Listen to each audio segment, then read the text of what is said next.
আসসালামু আলাইকুম ওরহমতুল্লাহ অবরাকাতু। রমজানুল মোবারকের প্রতিটি মুহূর্ত অত্যন্ত বরকত, রহমত ও নাজাতের।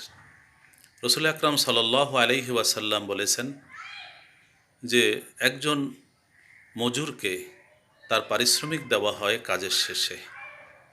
সে কারণে রমজানুল মোবারকের শেষ রাত, রমজানুল মোবারকের শেষ দিন অত্যন্ত তাৎপর্যপূর্ণ হিসাবে আল্লাহ রসুল সাল্লাল্লাহু আলাইহি ওয়াসাল্লাম বুঝিয়েছেন উম্মতকে।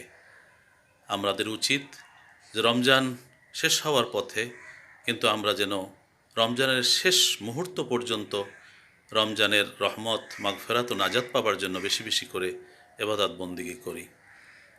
আসলে আবার রমজান ফিরে আসবে, কিন্তু আমরা কি থাকব? আমরা কি হায়াতে, জীবনে বেঁচে থাকব?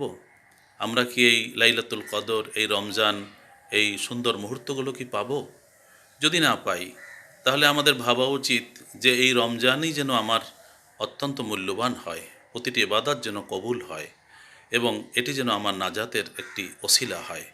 রসুল আকরাম সাল্লাল্লাহু আলাইহি ওয়াসাল্লাম আরও বলেছেন, রমজান এবং কোরআন তেলাওয়াত আল্লাহর কাছে বান্দার মাগফিরাতের জন্য, জাহান্নাম থেকে নাজাতের জন্য সুপারিশ করবে।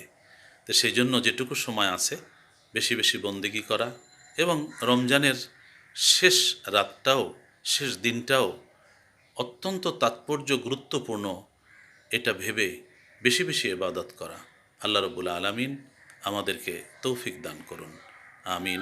আসসালামু আলাইকুম ওয়া রাহমাতুল্লাহি ওয়া বারাকাতুহু।